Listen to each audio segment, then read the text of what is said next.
Hola, hola, hola, ¿cómo están? Carlos por acá, nuevamente con un capítulo de Independencia Financiera. Hoy día estoy con uno de los próceres de las finanzas personales en Chile, con Álvaro López. ¿Cómo estás, Álvaro? Bien, bien, muy bien. Muchas gracias, Carlos. Saludos a todos quienes están viendo este programa. Buenísimo, sí, hace rato Muchas que gracias por no. eso. Es falso eso de los proceder, pero bueno, muchas gracias por las palabras. Tú fuiste mi segundo entrevistado del podcast. Entrevisté a Chris de mi primer container y luego fuiste tú, de los primeros que siempre motivado. De hecho, fuiste un par de veces a nuestras reuniones de la comunidad de independencia financiera cuando estaba recién partiendo y siempre con la mejor disposición para ayudar de manera desinteresada. Hace 2 años que ya estás como independiente financiero. A los 38 Sí. años llegaste a tu número de flujo, no de patrimonio. Podemos hablar ahí de un poco de las diferencias quizás. Hoy día cumpliste 40 años, por lo que supe. Y nada, pues ¿cómo han estado estos 2 años como independiente financiero? No, espectacular. O sea, ¿qué te puedo decir? Espectacular. Ahora, para mí la independencia financiera era que los dividendos más la renta inmobiliaria cubriese el costo fijo de vida, que en ese minuto eran 2,5 millones mensual.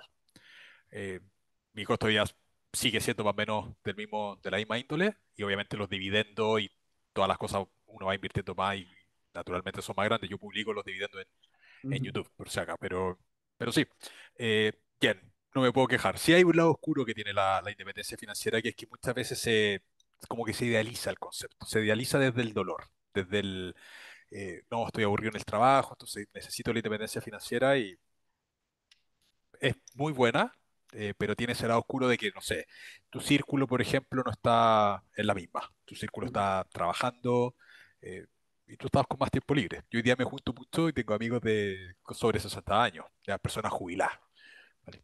Personas mayores, he hecho amistad con personas mayores por lo mismo, porque tiene esa parte oscura de que están más solos en general. ujú.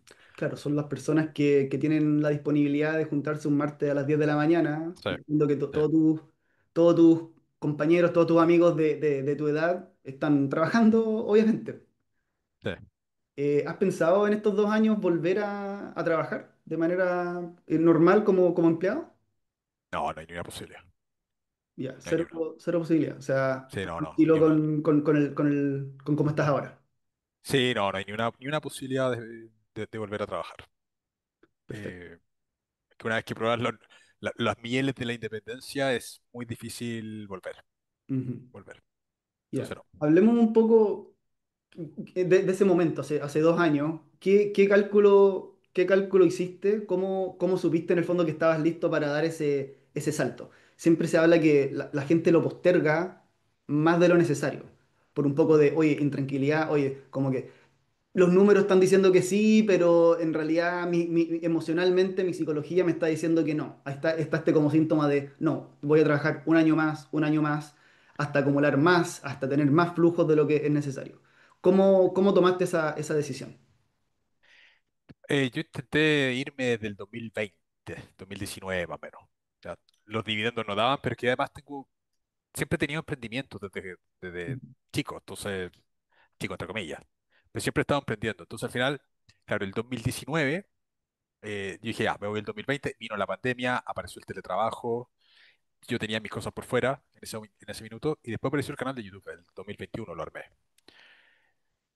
La decisión del 2023 fue porque ya los dividendos cubrían el costo fijo de vida y porque además ya tenía otros negocios que estaban dando para otras cosas. Yo lo he contado muchas veces, hacía capacitaciones en Cercotec, que algunos me pagaban, trabajaba para un banco haciéndole los planes de educación financiera a ese banco, que también tenía un contrato con ellos que eran, qué sé yo, 2 horas mensuales, pagaban 500.000 pesos por 2 horas mensuales.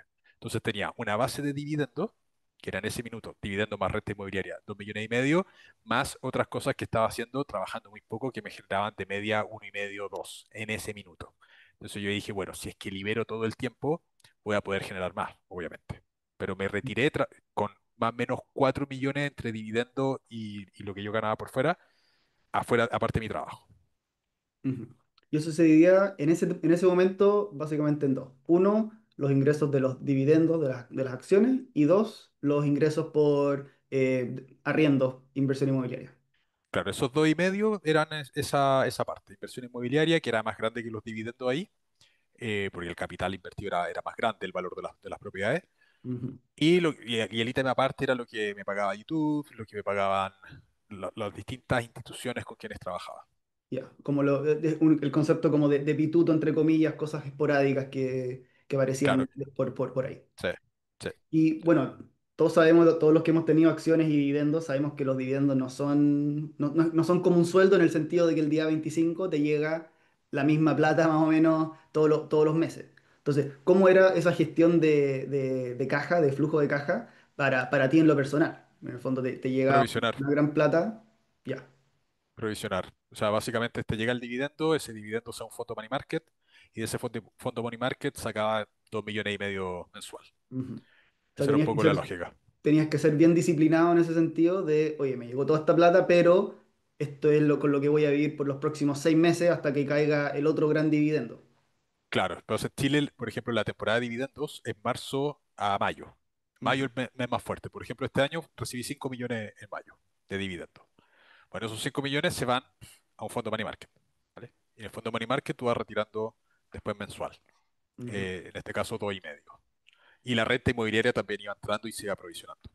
La ujú. cosa es funcionar con dinero por adelantado, tener un fondo que te permita tener siempre una holgura de 4 o 5 meses por adelantado. Claro, claro, siempre. Y ahí también tienes como una especie de, no creo que se me llame fondo de emergencia, pero es como un colchoncito Es un fondo que de te sueldo, permite, claro, un fondo de autosueldo. exactamente. Como que tienes que tener un presupuesto, un costo, o sea, es igual que tener un sueldo en un trabajo. ¿Ya? Tienes que ajustar tu presupuesto de gasto a un presupuesto de ingreso. Y ese presupuesto de ingreso te lo vas pagando por adelantado. ¿Ya? El ingreso, los dividendos de hoy día van a ser para mi sueldo de 6 7 meses más adelante. Ujú. Sí, Esa es un creo poco que la lógica. Entonces, si por ejemplo los dividendos bajan por ese motivo, bueno, tienes un montón de tiempo para reducir el gasto. claro. Y de todas maneras vives como con gastos fijos controlados. Sí, la clave siempre es la austeridad en este sentido. O sea, el costo fijo tiene que ser bajo. El costo variable lo puedes elevar a lo que quieras, pero la clave está en el costo fijo bajo. Sí, o sea, ojalá cuando te llegue una sorpresa financiera sea siempre hacia arriba y no hacia abajo.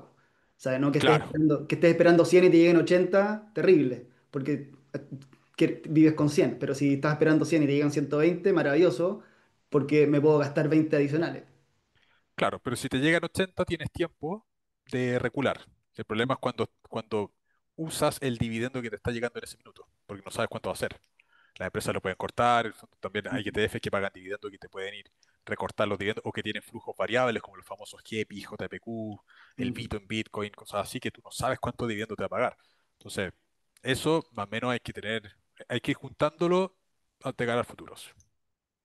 Claro, claro, estás como, es adelantado más que en el momento, just in time, Sí, con sí, tu. sí, siempre adelantado, siempre.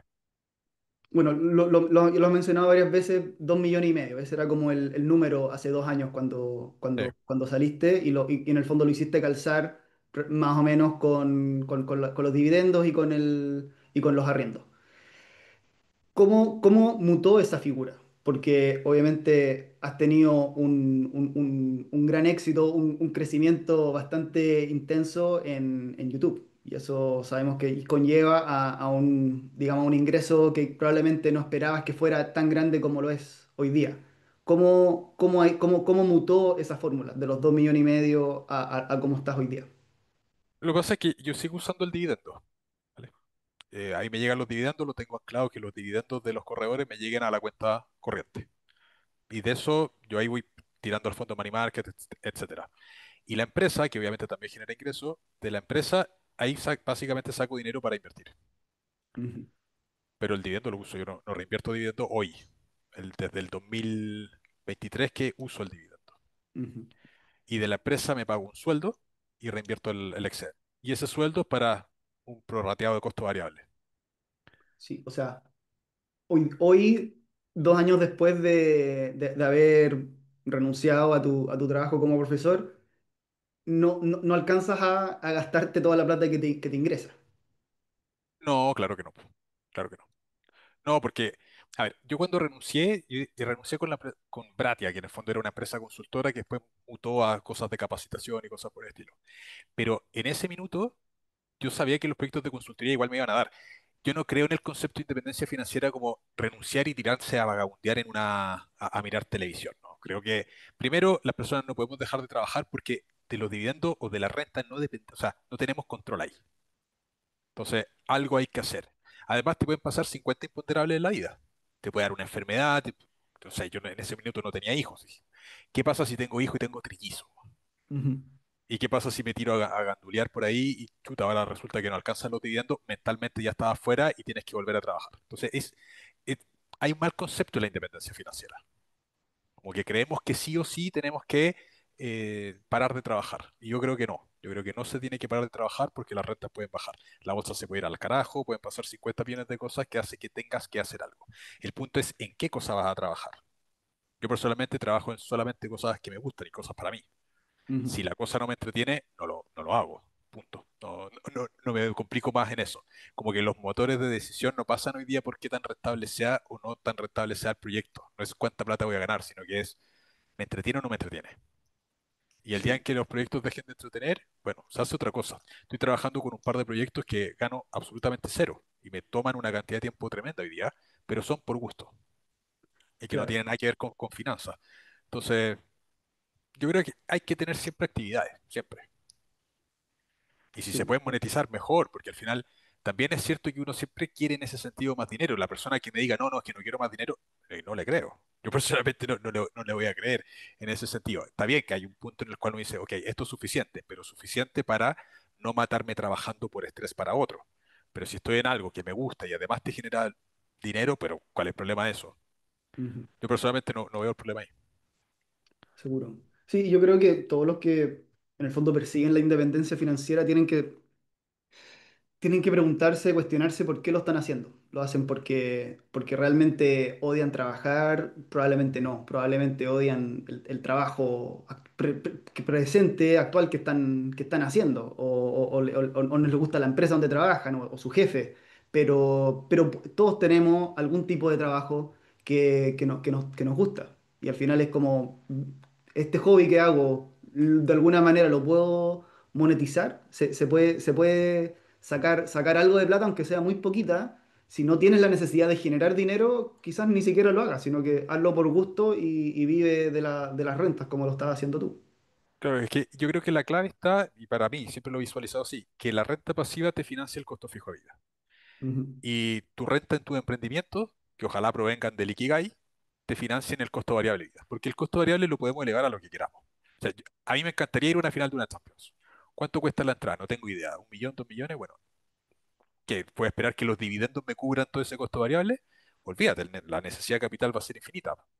Si nos queremos poner una renta muy grande, qué sé yo, quiero ganar 10.000 dólares en renta. ¿Cuánto tiempo voy a estar trabajando en un trabajo que no me gusta para llegar al momento en que los dividendos sean eso? Porque quiero ir a la final de la Champions. Olvídate, mucho mejor antes y después trabajar en un emprendimiento y ese emprendimiento te genere para ir a la final de la Champions, por darte mm. un ejemplo. Es un poco la filosofía que tengo yo en ese sentido. Buenísimo, buenísimo. Sí, hace todo el sentido porque después, no sé, estás trabajando 20 años, 30 años o más y después no sabes cómo vas a llegar a los 50 60 años. O sea, es mejor irlo disfrutando. Yo ahora que me vine hace casi un año a vivir a Europa, generé una especie de bucket list de cosas que quiero ver. Cosas como carreras de Fórmula 1, qué sé yo, Grand Slam de tenis, cosas de ese estilo, ciertos destinos. Y al final hay que irlos cumpliendo, ¿cachai? Ir, no sé, ir ma- haciendo check a la lista de tres o cuatro cosas al año. O sea, al final es parte de la experiencia Claro, de estar acá. claro. Y si todo eso tiene que ser financiado por renta pasiva, el monto que necesitas es muy grande. Ujú. Entonces, es mucho mejor hacerlo antes. Sí. Hoy tu patrimonio entonces sigue hoy día creciendo. Sí. ¿Cuánto ha crecido, si quieres hablar de porcentaje o montos nominales, cuánto ha crecido desde hace 2 años? 30, 40% más o menos. Ya. A pesar de que estás en el fondo gastándote el dinero. O sea, Sí, creaste una, lo hablábamos, lo decía así antes de empezar a grabar, pero es como una avalancha, ya no es una bola de nieve, es una avalancha de ingresos pasivos que tú, aunque quisieras, o sea, quizás podrías gastarte toda la plata, pero no es parte de tu naturaleza también claro. gastarte la plata en cosas, en cosas tan grandes, pero O sea, a ver, no alcanzas a gastarte la plata. en términos de plata, porque yo sé que muchas personas tienen les gusta el morbo, les encanta el morbo. Hoy día, dividendo y renta inmobiliaria es casi 4 millones. Hoy día. Pero yo me hice un presupuesto de 5. Entonces, dentro de esos 5 incorporo presupuestos de viaje. ¿Ya? Ujú, Entonces, la pregunta es, ¿con los dividendos alcanzaría esos viajes? No, no alcanzo. ¿Vale? ¿Necesito viajar para vivir? No, no necesito. Gasto en el año más o menos 30, un poco más de 30 millones, un poco más de 2 millones y medio mensual en el costo básico de vida. ¿Los dividendos me alcanzarían para estar viviendo acá donde estoy viviendo y financiarme mi gasto aquí? Sí, me alcanzaría. ¿Vale? Sueldo, imagínate 3 millones 8, 3 millones ujú. 9 de sueldo. Yo todo esto lo publico en YouTube por si acá en una membresía que hay en el canal, que es el OnlyFans que tenemos. También ahí siempre surge esa pregunta. Pero que cuesta lucas además. Bueno, pero independiente de eso, eh, alcanza, ¿vale? Con esos dividendos se cubre eso.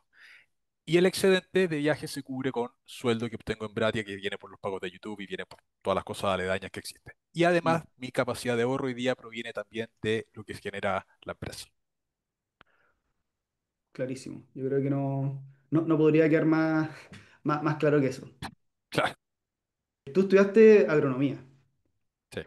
¿En qué momento o cómo hiciste el giro para entrar al mundo de la economía y las finanzas? Porque igual son mundos como lejanos. Es como, no No tienen tanto. O no tienen sea, tantas similitudes. agronomía donde yo estudié era una carrera que era generalista, en el sentido que, primero, agronomía es una ingeniería. Yo tuve todas las matemáticas y todas las cosas de ingeniería y tenía un aspecto muy fuerte en la universidad donde estuve que era en gestión.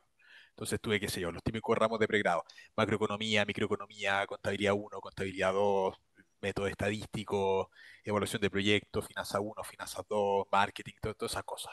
Y después hice posgrado en temas financieros. Pero además yo empecé a invertir desde los 20 años. O sea, siempre me interesó el tema de la inversión desde muy chico y era paralelo a lo de la carrera. Y además creo que las universidades de pregrado tampoco te enseñan a invertir. Las ingenierías no te enseñan a invertir. Te enseñan a administrar plata para otros, pero no te enseñan Ujú, mucho de análisis financiero. Hay uno que otro curso sobre lo que es mercado de capitales, pero tampoco es de la óptica del inversionista propiamente tal. Seguro que hay muchos ingenieros viendo este video. Bueno, dejen en los comentarios qué es lo que les pasó en la ingeniería, pero no tienes una estructura fuerte de inversión. Entonces, eso se aprende aparte. ujú. Para nada. ¿Y tú crees que esa fue netamente, por lo que te conozco, influencia familiar?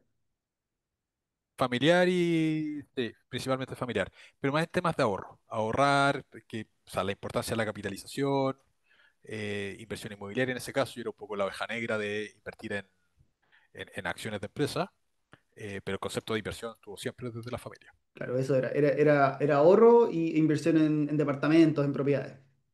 Inversiones tradicionales, poco riesgosas, era un poco el perfil. Ajá, sí. Oye, ¿y qué piensan de que te hayas jubilado a los 38 años en la familia? ¿Qué te dicen tus papás, tu familia en general? O sea, que saben que no me he jubilado, saben que renuncié al trabajo y que estoy independiente. Y bueno, mi papá de repente me decía, ¿no será mejor volver a ampliarse? Estás loco, viejo, le digo, ¿cómo se te ocurre? No hay ni una chance. Pero bien, saben que no estoy canduleando por ahí no haciendo nada. Ujú, ya. Pero vienes de familia de emprendedores o No, profesionales independientes? No, son todos no. trabajan, todos trabajan. Sí. Mi papá lleva 52 años trabajando en el mismo lugar y mi mamá estuvo 40 años trabajando en el mismo lugar, hasta que se jubiló. Ya, ya. O sea, para ellos como que es bien chocante Raro, el paradigma raro. de que, oye, hago grabaciones, las subo a una página web y me pagan por, Sí, por eso. claro. Les debe ser Y súper alienígena el no, concepto. y claro, y este año, por ejemplo, voy a estar 6 meses, casi 6 meses fuera de Chile. Entonces lo encuentran como, pero ¿qué está pasando así? Ujú, Eh, 6 meses de vacaciones fuera de Chile. Entonces como raro. Eh, lo ven como, ¿será sostenible? Ujú. Digo, tranquilo, tranquilo. Pero bueno, Claro, es parte de. Oye, cuéntanos un poco del canal de YouTube. ¿Cuál fue la motivación, la motivación original por crear el canal? el canal nace, pues yo tenía la empresa de capacitaciones, que se llamaba Bratia, nace para dejar videos pregrabados y postular a licitaciones. Dejaba videos ocultos y los utilizaba como parte de las licitaciones de capacitaciones a las cuales yo postulaba en la foto. Entonces la propuesta decía, bueno, vamos a hacer tales clases, tales cosas, pero además vamos a dejar material complementario.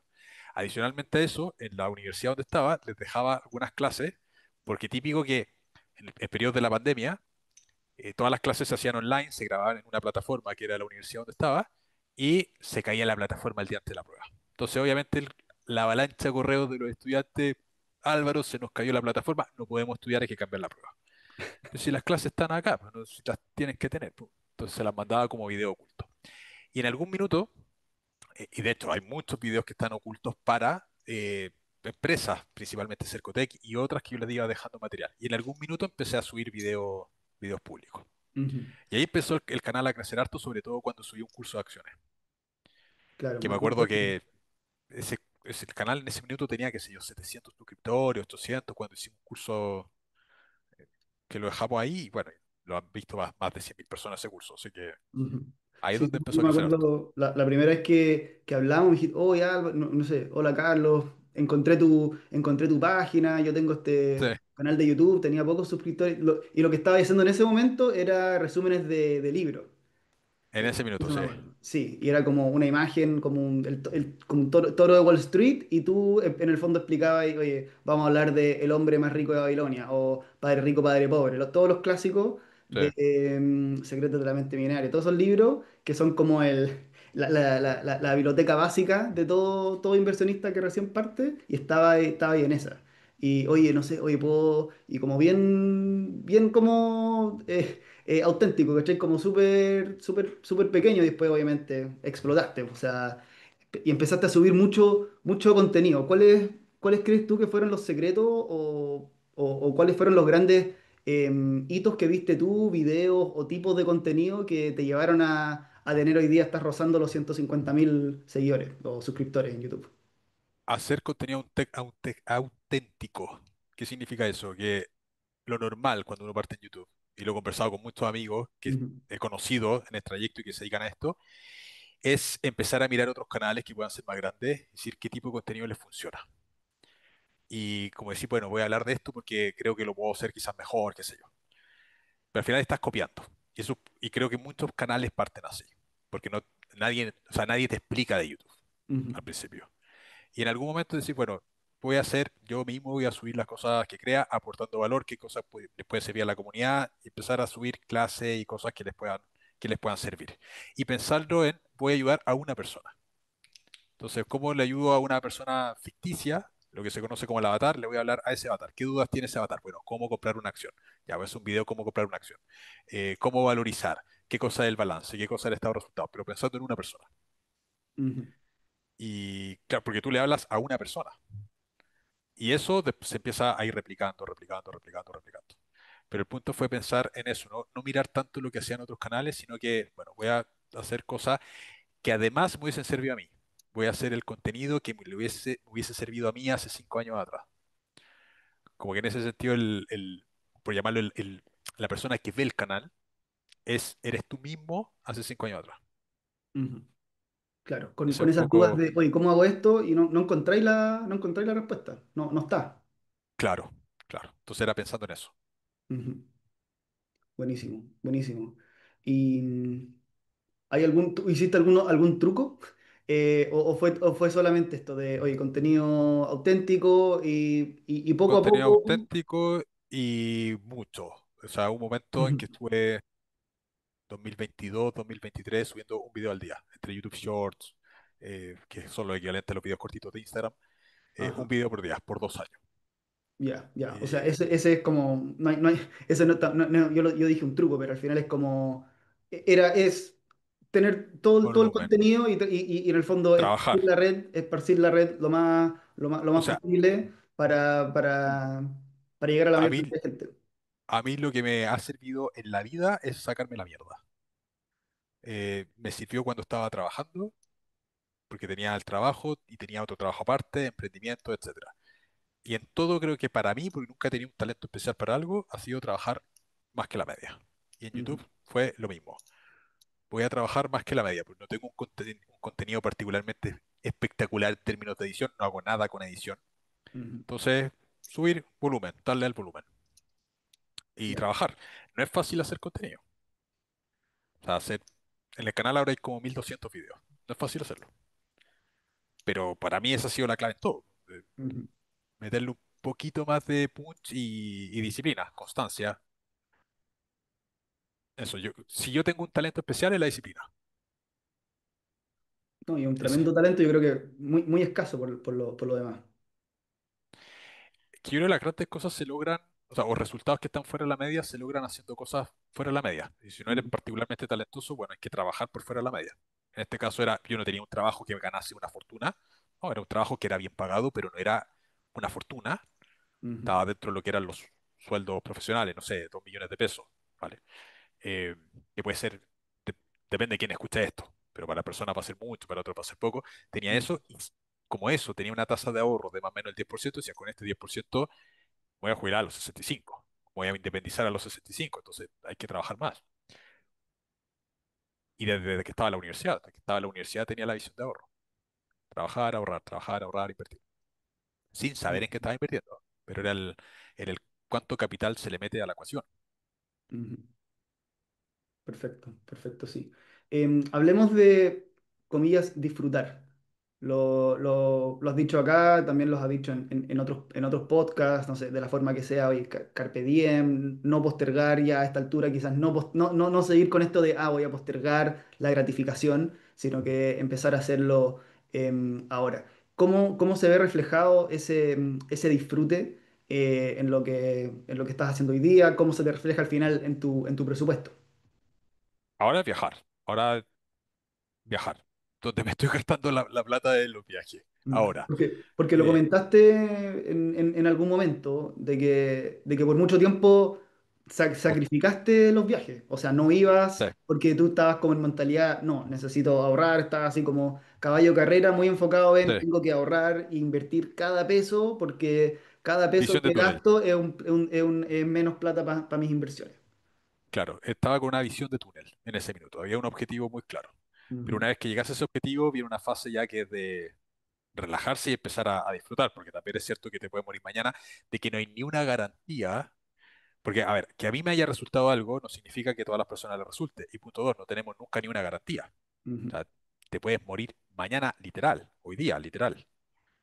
Entonces, ¿qué sentido tiene en ese sentido? También es importante el equilibrio, pero el problema del equilibrio es que si una persona quiere resultados que son distintos que la media, ejemplo, retirarse en 15 años después de empezar a ahorrar e invertir, tienes que tener una tasa de ahorro superior. ujú, Porque si todos ahorramos el 10% no habría problemas, o sea, no habrían problemas de pensiones, básicamente. Y sabemos que con el 10% no se alcanza. Si metemos un 10% extra, tampoco vamos a hacer magia en ese sentido. Entonces necesitamos hacer cosas que van por fuera de la media. Si hacemos lo que hacen todas las personas, es difícil tener un resultado que salga de la media. ujú, Entonces hay que hacer cosas distintas. Y en ese sentido, para mí lo distinto era volumen de ahorro superior.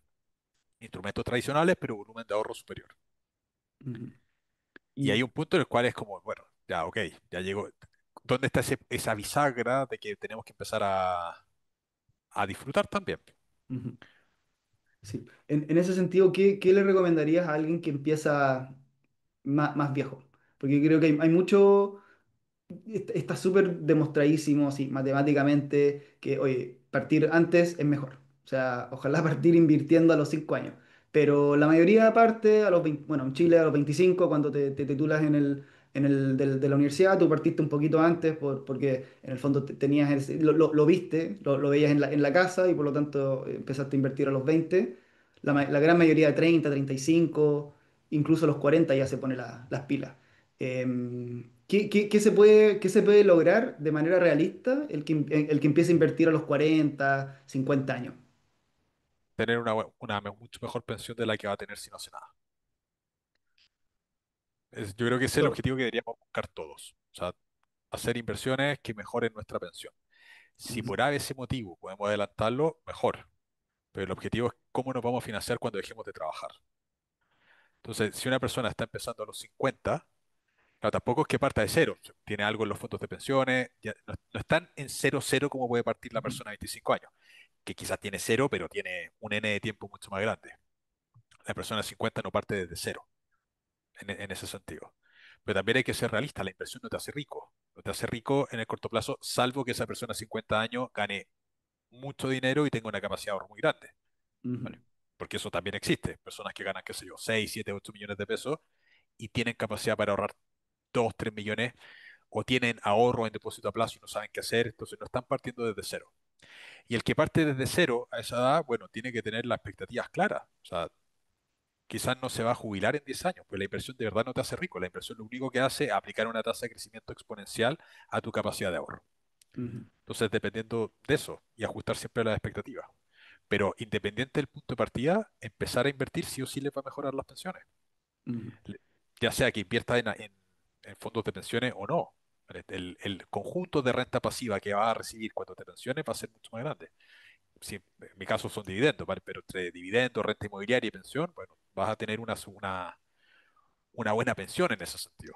O mucho mejor que si no se hiciese nada. claro, aunque parta a los 50, 55, aún así Sí, lógico. tienes 10, 15 años para inyectar toda la cantidad de dinero que puedas y tener Sí, una mejor jubilación. exacto. Exacto. O sea, sí o sí te va a mejorar la capacidad o la calidad de vida en el futuro.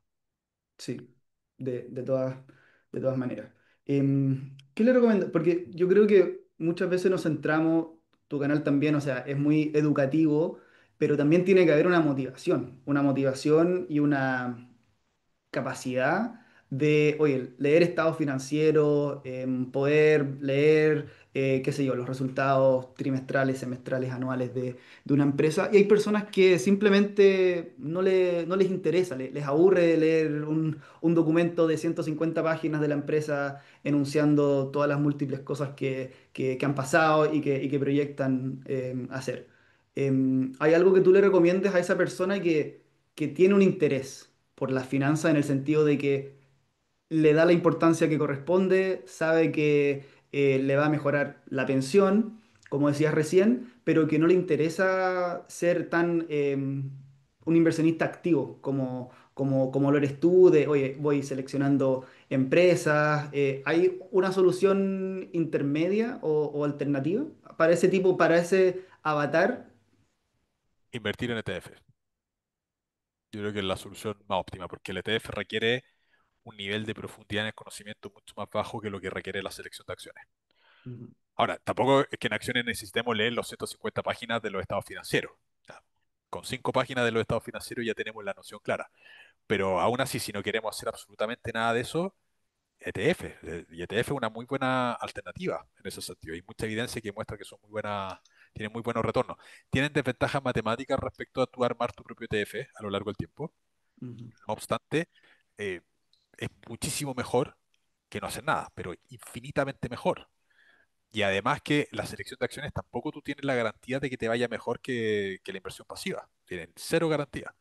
Entonces, en ese sentido, si es que no te gusta, a mí me gusta el desafío intelectual de seleccionar acciones, porque termina siendo un desafío intelectual.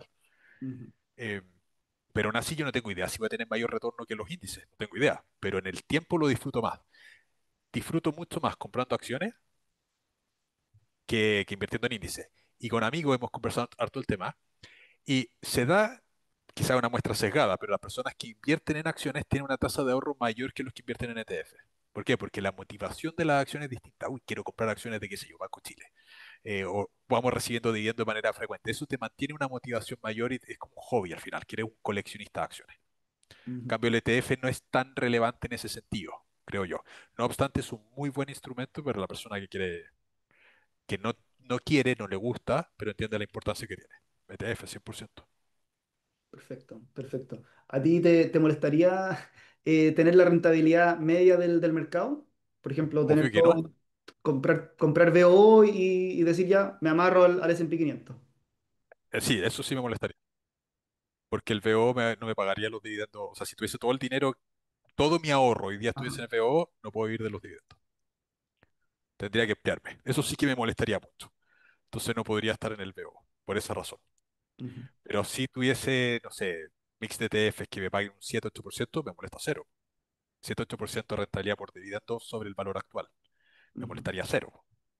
Claro. El tema es que, claro, tú no es que tú llevas 20 años invirtiendo, entonces, no sé, obviamente esa acción que hubieses comprado, obviamente todo esto hipotético, hubieses comprado una acción de BO hace 20 años, eso tendrías la apreciación de del ETF y además el yield sobre el monto actual. Entonces Claro, eso sería, creo, veo yo como la diferencia. sí, te haría la apreciación, pero tú no sabes, o sea, primero la apreciación no depende de ti y no sabes cuáles van a ser los mercados que más van a crecer. Porque ahora es el Standard Poor's el que más ha crecido. Bueno, el Nasdaq sobre el Standard Poor's, pero es de Estados Unidos. Pero no siempre fue así, po. Un tiempo fueron los BRICS, los mercados emergentes. Un tiempo cuando estaba el euro por nacer fue la zona euro.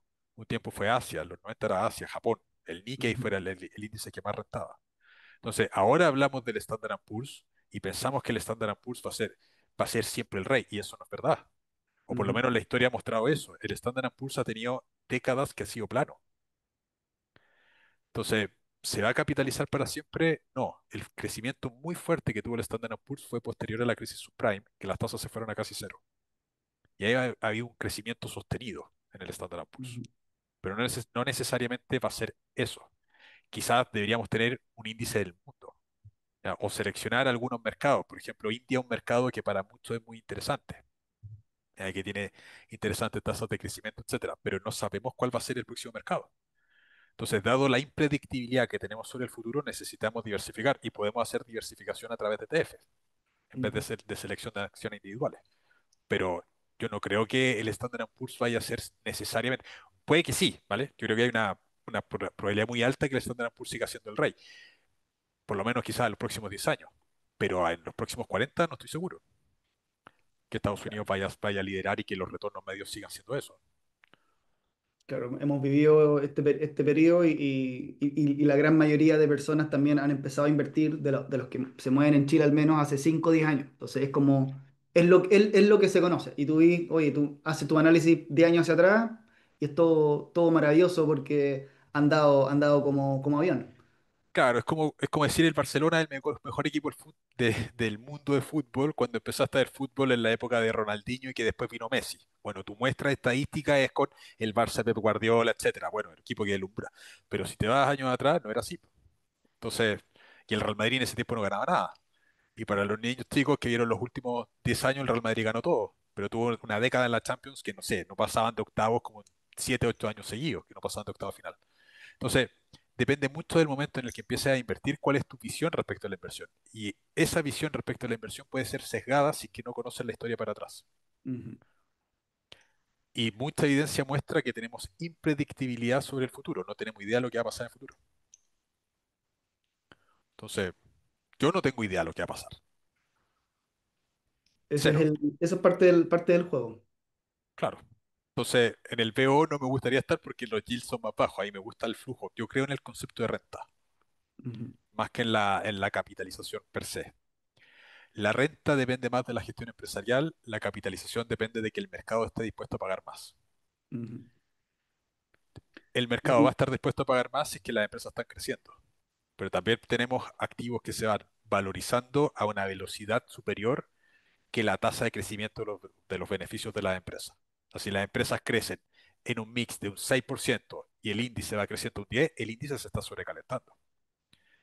Y con la bolsa norteamericana podría darse un escenario así. ujú. Hay Y de algunos, repente pasa, o sea, que la empresa, la valorización de la empresa crece no porque hayan crecido las ventas o los márgenes, sino que simplemente es una expansión de múltiplo, porque sí, creen que la empresa que le está yendo bien, le va a ir aún mejor. Y genera valorizaciones hasta ridículas de algunos múltiplos que no tienen ni un sentido, ninguna lógica. además que, mira, respecto al Standard Poor's hay un estudio que es muy bueno, que muestra que muestra una serie de años anualizados de retornos medios. Muestra el Standard Poor's rentaba de media, pues, sí, bueno, 8,5%. Pero el inversionista medio del Standard Poor's rentaba de media 2,5%. Pero ¿dónde está la diferencia? Porque el inversionista medio no holdea el índice. Todos Mm, son inversionistas de largo plazo hasta que viene una corrección y estamos vendiendo y nos estamos asustando, ni te explico lo que pasa con acciones. Meta salió a bolsa a $39, bajó a 14 o 15 por ahí cuando después de la apertura. Después crecimiento alcista, 300 y tanto, y bajó hasta 90 y tantos Meta. Entonces, el que estaba comprando Meta a 300, holdeó hasta y tenía la acción a 90, cero posibilidad. muchos vendieron. Te aseguro que muchos vendieron. Y ahora vale 700 y tanto día que estamos grabando. Ujú. Entonces, claro, uno ve el retorno anualizado de Meta, brutal. Pero ¿cuántos de los que compraron a 29 holdearon hasta el día de hoy? Claro, Entonces, ves el gráfico y te puedo mostrar 10 lugares en que hubieses vendido apanicado, que sí, no hubieses aguantado ese bajón de 20 30 no sé, 80% que tuvo la... exactamente. Pasó con Tesla, o sea, ha pasado con muchos. Tesla se pegó una caída gigantesca y la pregunta es, ¿por qué está cayendo? Si al final los activos se mueven por oferta y demanda, no es que caigan porque alguien está manipulando el precio, es que hay más vendedores que compradores. Ujú, Entonces, ¿cuántos de los que están viendo este video que estaban dentro de Tesla vendieron Tesla en pánico? Y hay gráficos que son muy claritos del ciclo emocional del inversionista. En los, cuando los precios son alcistas, hay optimismo, hay euforia, estamos todos comprando. Y todos somos largoplacistas hasta que viene el ciclo hacia la baja. ujú, Y ahí están todos vendiendo. Y eso es lo que muestra un poco el estudio de que el inversionista medio renta 2,5. ujú. En ese sentido, con esta parte emocional, psicológica, ligada a los precios, ¿tú aplicas algo de análisis técnico al momento de comprar? O sea, buscas Poco, un precio, haces algún tipo de análisis más allá de lo fundamental que lo cuentas eh, sí, sin fin poco, en tu canal. poco. Ocupo análisis técnico, ocupo principalmente bandas de Bollinger, que también las tengo explicadas en el canal, que es un buen indicador que sirve para acciones dividenderas. ¿Por qué? Porque las bandas de Bollinger, dado que las acciones dividenderas no tienen una volatilidad muy grande, las bandas de Bollinger funcionan mejor. Las bandas de Bollinger es un indicador que te muestra el precio medio con dos desviaciones estándar, dos hacia arriba y dos hacia abajo respecto a la media. Entonces, Mm, en acciones que son estructuralmente alcistas, porque la base de la estrategia de dividendos es comprar negocios que sean crecientes en el tiempo ya, buenas empresas, punto uno. Pero esas empresas van a ir creciendo lento. ¿Por qué? Porque entregan mucho dividendo. Entonces, al entregar mucho dividendo, no hay una tasa de crecimiento tan grande. Eso genera que las fluctuaciones de precio no sean tan grandes y ese indicador funciona mejor. Al mismo tiempo, las empresas que tienen menos crecimiento cotizan a múltiplos más bajos. El mm, PER medio de mi portafolio te diría que es 9, ¿vale? Cosa que no ocurre en la bolsa norteamericana por toda la parte de crecimiento de los múltiplos que estamos pagando, qué sé yo, 30, 40 veces en algunas empresas. No sé qué mm, múltiplo estará el Standard Poor's hoy día. Imagino que 20 y algo, por ahí. Pero la parte dividendera, sobre todo la chilena, es per medio 9. Para quien no conozca el concepto de PER, es la relación que hay entre el precio de la acción y los beneficios que genera. O sea, las empresas cotizan a 9 veces beneficio. mm. Hay empresas de crecimiento que cotizan a 70 veces beneficio. O sea, el precio de la acción es 70 veces los beneficios que genera. Lo que pasa es que el mercado incorpora que los beneficios futuros van a ser mucho más grandes. Claro, le tienen exceso de confianza muchas veces al crecimiento, tanto en ventas como en márgenes, que Sí. le va a ir aún mejor que como lo está haciendo Y ahora. y el problema es que cuando las empresas crecen, pero no crecen a la velocidad que espera el mercado, vienen correcciones de precio. Ujú, Entonces han habido momentos en los cuales, no sé, la empresa X que cotizaba per 70 anunció resultados, las ventas crecieron 9, el EBITDA creció 9, todo creció en un 9%, sin embargo la acción bajó 6%. ¿Por qué? Porque el mercado esperaba que creciese al 12. ujú, Entonces el múltiplo muy exigente tiene ciertas complejidades. Yo como tengo incapacidad absoluta de predecir el futuro, intento comprar lo que está más o menos barato. Y es un poco la estrategia que uso. ujú. Comprar barato o a precio más o menos razonable, PER bajo, 9, 10 veces beneficio y cosechar los beneficios vía dividendos. Perfecto. Última pregunta mía antes de pasar a algunas preguntas del público. Impuestos. ¿Cómo impactan tus decisiones, tu proceso de decisión? Nada. Si en el minuto que tenemos que tomar la decisión por la parte tributaria y decidir un activo por la parte tributaria, no estamos filtrando el activo bien. Si fuese por la parte tributaria estaría 100% en APB. ¿Vale? Ya, No, o no es sea, el caso. cuando hay noticias de, oye, reforma tributaria, que quieren cambiar esto, lo otro, tú dices, ya, No, da lo mismo. perfecto, lo veré la legislación como Sí. salga, pero mis inversiones siguen. Sí, sí, yo no me complico por la parte tributaria, porque Mm, además que tenemos cero control sobre lo que hagan los políticos en ese sentido. No es estar cambiando toda la estrategia de inversión porque te van a aplicar un impuesto más o un impuesto menos. Porque el ujú, impuesto te lo van a aplicar o a la ganancia de capital o te lo van a aplicar al dividendo, te lo van a ir aplicando en distintas partes. Entonces, antiguamente no había impuesto por las ganancias de capital en Chile. Después pusieron 10% de impuestos. Entonces, yo creo que el pensar tanto en el impuesto como, si bien es un componente súper importante, pero yo no voy a dejar de invertir en ciertas empresas porque me apliquen un impuesto un poco más grande. ujú. Yo personalmente no, Ya, porque el más impuesto lo pueden parte, poner, es que el impuesto lo pueden poner, es como decir, bueno, no invierto más en propiedades porque, qué sé yo, me subieron un poco las contribuciones. Si bien desincentiva, pero es parte de las reglas del juego y vamos a tener que seguir. O sea, y que no, tampoco sabemos cómo te van a tributar en el futuro. O sea, nunca deberíamos ser depósito a plazo desde ese punto de vista. El peor activo para invertir son los depósitos a plazo desde el punto de vista tributario. Yo la verdad es que no me complico tanto por el tema tributario, porque además siempre se pueden formar sociedades de inversión. O sea, hay un ya, punto en el cual te esa es puede como convenir, la solución que has hecho. claro, o sea, en algún punto te puede convenir evaluar una sociedad de inversión. Hay que verlo con un asesor tributario porque cada persona tiene su estructura particular. Ujú, Pero si hay un momento en el cual sientes que vas a ganar un volumen de plata tal que amerita tener una estructura fiscalmente eficiente, bueno, háblalo con un asesor tributario y ve si vale la pena armarla o no armarla. Pero siempre está la opción de armar estructuras tributarias que son más complejas. Pero para el inversionista medio que está partiendo tampoco tiene mucho sentido porque son caras las sociedades de inversión, de claro. mantener, de Tiene, formar, tiene un etcétera. costo fijo que no tiene sentido para alguien que está recién partiendo. Claro, sí. Buenísimo, buenísimo. Oye, vamos con algunas preguntas. Hice una historia en Instagram y también ahí lo compartí en mi Twitter de algunas preguntas que las personas te querían hacer. Voy a igual a hacer una curatoría en pos del tiempo. Nos queda poquito. Así que vamos a ver Vamos, algún. al grano, A con lo ver. que quieren. A ver, Bueno, mucha pregunta de buscando papitas, mucha pregunta preguntando por impuestos, por los montos que tú tienes, pero a ver,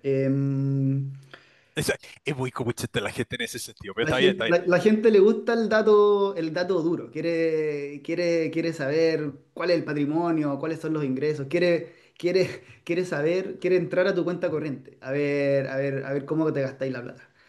Sí, Em, y bueno, eso yo lo he publicado en YouTube y lo he visto muchas veces.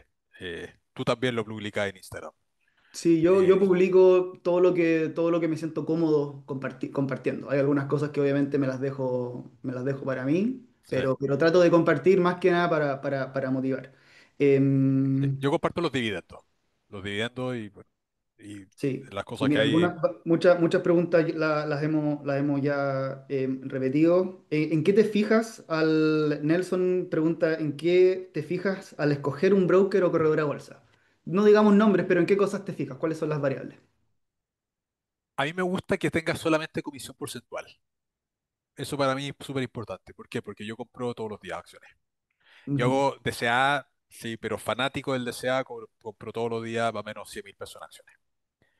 Entonces, no me sirve a mí un broker que no me dé una comisión porcentual. Que me dé comisión fija más porcentual no me sirve. Entonces, a mí me gusta que tenga solamente comisión porcentual. Idealmente que tenga línea de crédito. ¿Ya? ujú, Entonces, esas son las dos cosas que a mí me importan. No me importa que el broker sea feo, que tenga una plataforma no tan amigable, me da lo mismo. Esas son las cosas que yo priorizo. Hay otras personas que podrían priorizar que sea amigable el broker. O sea, que sea fácil de usar, que sea lindo, etcétera.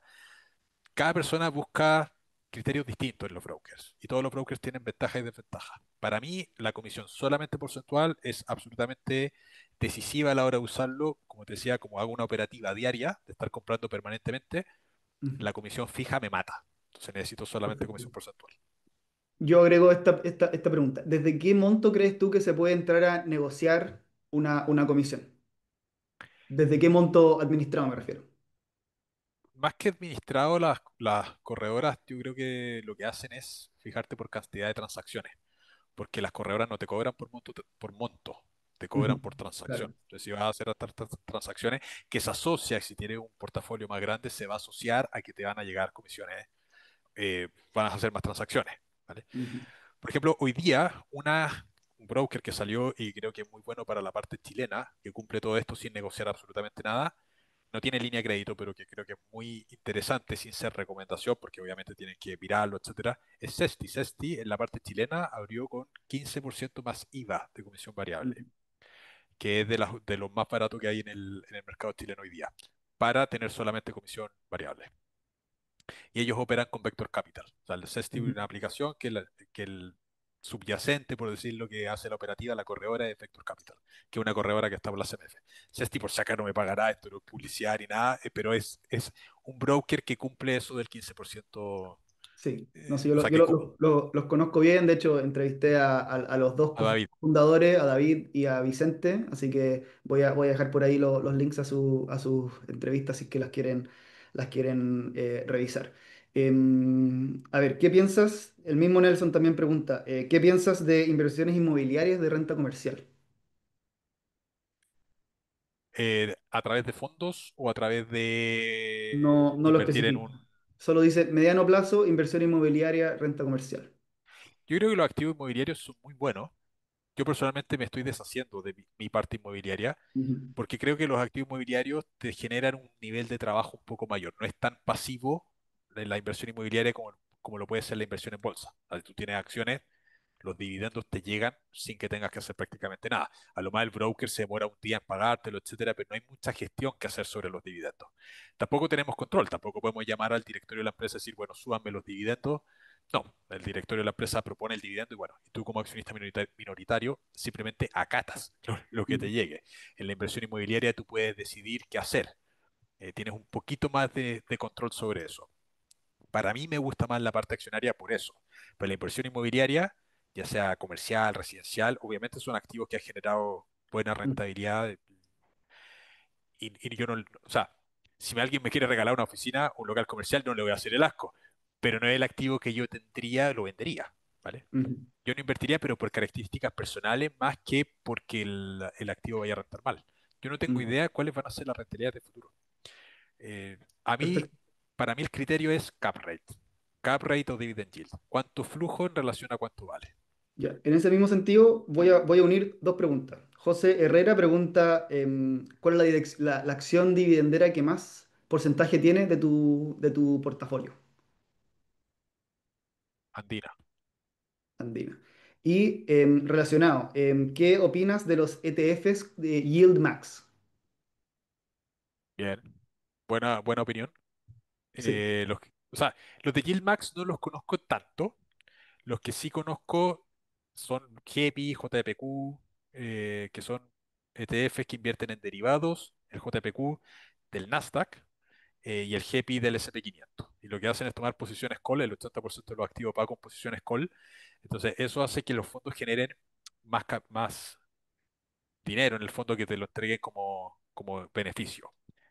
El tema pasa de que son activos que son muy buenos cuando estás en una fase de cosechar los dividendos, porque esos Ujú. activos generan menos rentabilidad agregada que el subyacente propiamente tal. O sea, por ejemplo, si comparas el QQQ contra JPQ, QQQ tiene una rentabilidad un poco mayor tomando capitalización y flujo que es casi nada el QQQ, que el JPQ. Pero si estás en una fase de usar los dividendos, son instrumentos que primero te pagan dividendo mensual, que tienen una buena tasa de rentabilidad por dividendo, Ujú. y tienen menos riesgo que el índice al tomar posiciones call, put y call, ¿vale? Pero tienen menos rentabilidad agregada total. La rentabilidad agregada es ganancia capital más flujo. Entonces, alguien que quizás esté partiendo y no le importa tanto los dividendos, sería mejor el Nasdaq que el JPQ. Es Ujú. alguien que quiere usar el dividendo JPQ. Yo tengo JPQ, no tengo Nasdaq. ¿Vale? Porque uso el dividendo en ese sentido. Pero ahí Claro, depende claro. de qué es lo que busque el inversionista. ¿Quiero capitalización o quiero flujo? Si Ujú. quiero flujo, son buenos instrumentos. Y algo que no dije respecto a Andina.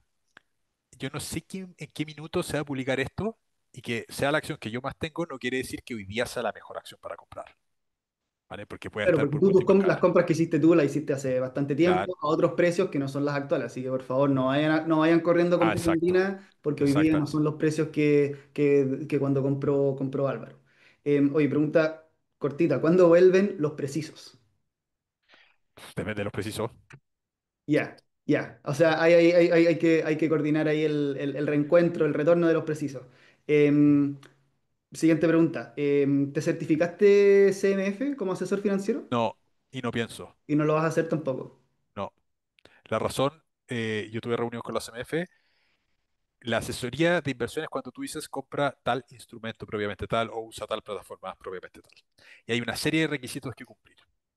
Y yo me siento más en el lado de la educación, explicar estado financiero, más desde el lado de la enseñanza. A mí no me interesa ser asesor financiero.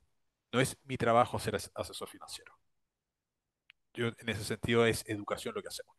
Ujú, Si el día de mañana, por ese motivo, nos dicen, bueno, es que esto no se puede hacer, bueno, no se hace, se cierran las puertas y chao. Para mí, en mi vida, bueno, viajaré menos quizás, pero tampoco pasa nada, ¿vale? ujú, Eh, no quiero, o sea, todo esto que es la creación de contenido, etcétera, parte con un fin altruista.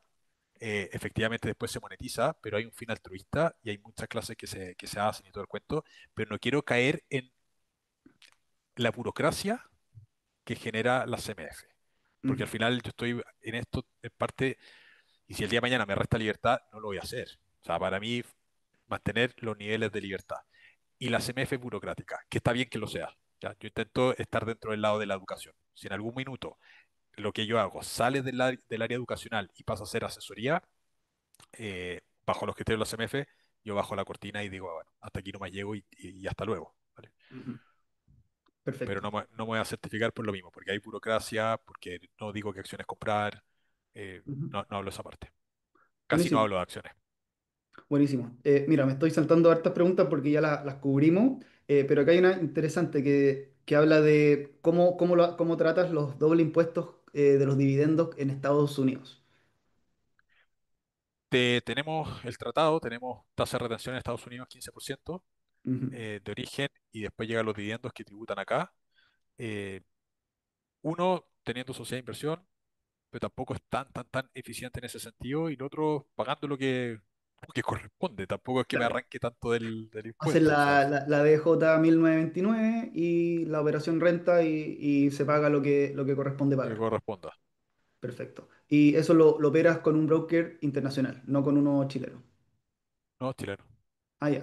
Chileno, desde acá, desde acá a Chile lo inviertes afuera. Sí. Perfecto. Esta pregunta de Alejo o Alejandro pregunta por cambiar, no partir con una estrategia no lo voy a leer tal cual porque está medio extraño redactado, pero en el fondo, en vez de partir con una estrategia de dividendos desde cero, invertir, por ejemplo, en acciones de crecimiento que se aprecien en el fondo apuntando a aumento patrimonial y después en ese momento cambiarse a acciones dividenderas para empezar allá a recibir los flujos. ¿Cómo ves eso versus lo que has hecho tú, que es ir comprando dividendos en el camino? Yo creo que es una buena estrategia, pero es difícil hacerla. ¿Por qué? Porque, eh, a ver, las acciones de crecimiento tienen un componente psicológico que es más complejo que que la parte dividendera, por el mero Ujú, hecho de que primero son acciones que están a múltiplos mucho más caros que las de dividendo. Eh, no sabemos cuánto tiempo van a crecer, asumimos naturalmente que las de crecimiento siempre van a crecer. Yo discrepo un poco de esa afirmación. Creo que no siempre van a estar creciendo. Creo que si compramos per 70, per 80, en algún minuto nos podemos pegar un tortazo. ujú, Entonces a mí me gusta, y vuelvo al mismo punto, ¿no? Como tengo impredictibilidad de mercado, no sé cuál va a ser el momento. Creo que la mayoría del inversionista medio tiende a vender en las caídas, lo que mostraba el ujú, estudio que te estaba contando antes. Venden las caídas, entonces las acciones de crecimiento, ¿cuándo las van a vender? No cuando están creciendo. Las van a vender tampoco en el punto óptimo, las van a vender seguramente cuando caigan. Y esa parte la siento compleja, ese timing lo siento complejo.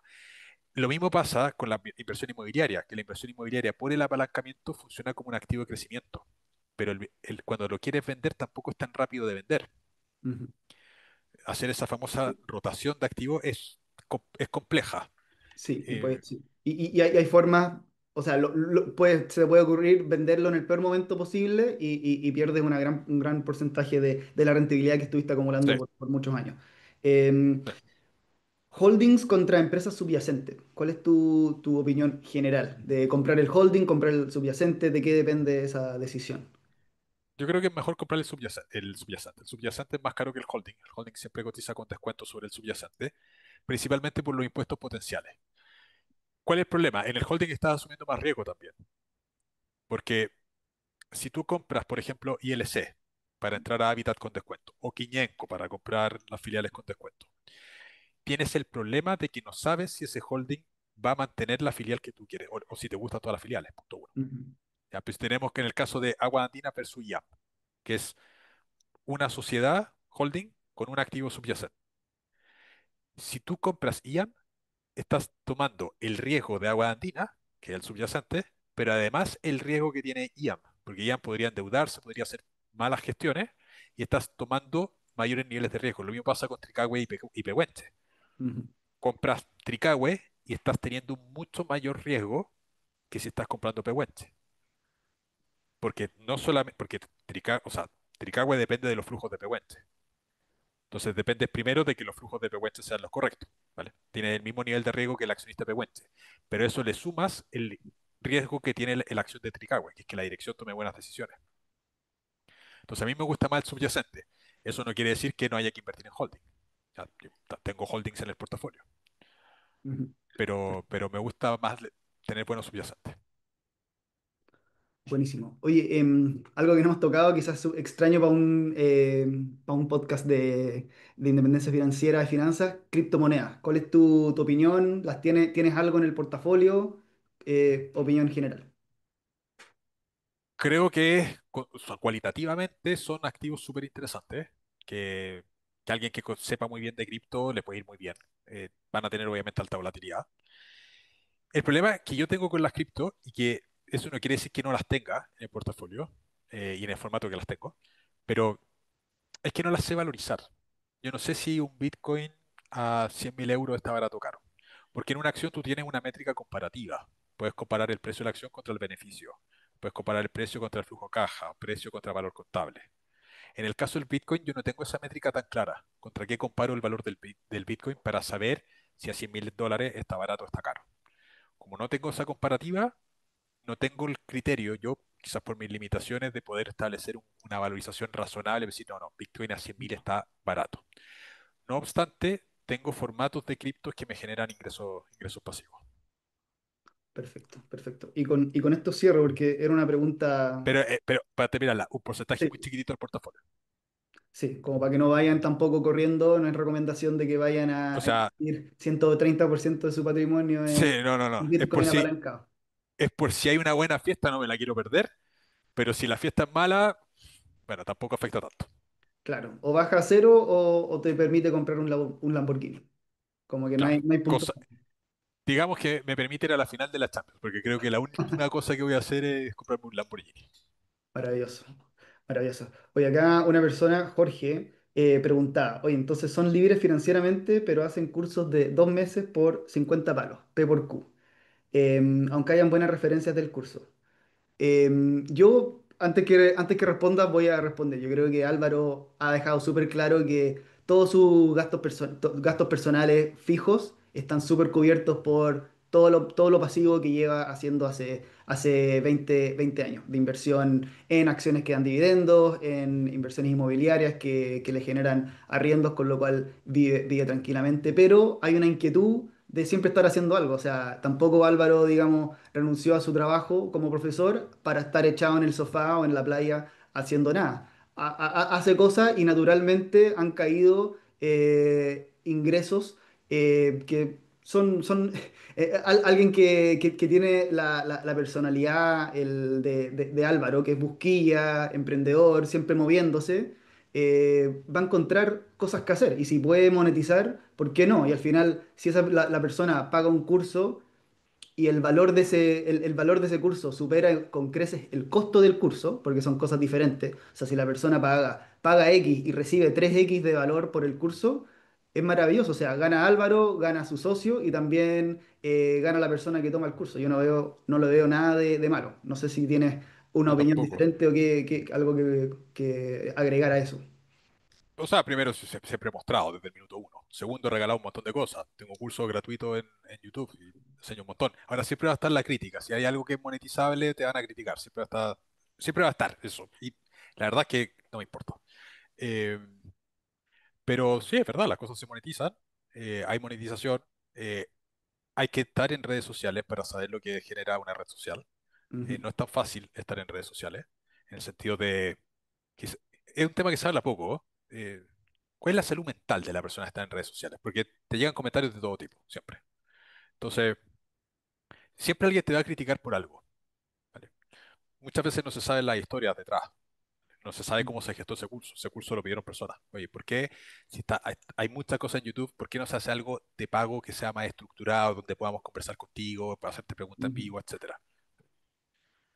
No se puede dejar contento a todo el mundo, ¿vale? Entonces, ¿qué intento hacer? Dejar mucho material educativo gratuito, curso, y sigo subiendo clases a YouTube para ujú. que la gente aprenda.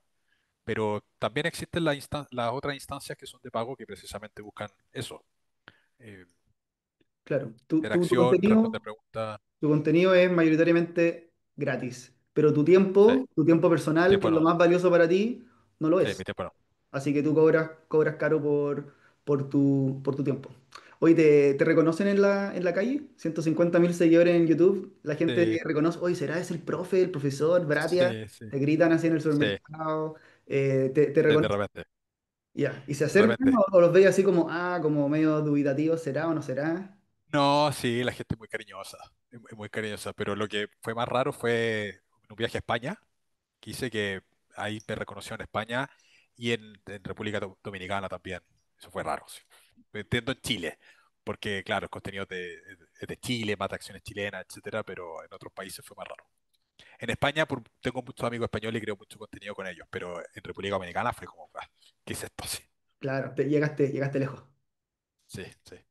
Buenísimo. Bueno, ha sido un gusto, Álvaro. No, Hasta, el gusto es mío. hasta la Eh, que- próxima. sí, pues y bueno, ojalá se hayan respondido todas las preguntas y un placer estar acá. Nunca se responden todas las preguntas. Yo creo que algunos van a quedar insatisfechos, pero bueno, es parte de, si quieren ahí, dejan algunos comentarios y Álvaro podrá responder algunas en la medida que pueda, entre tanto viaje y vacaciones y disfrutar la independencia financiera que se ganó. Así que nada, hasta la Sí. próxima. Vale, un abrazo, muchas gracias, que esté Chau, muy bien. chau. Chau, chau.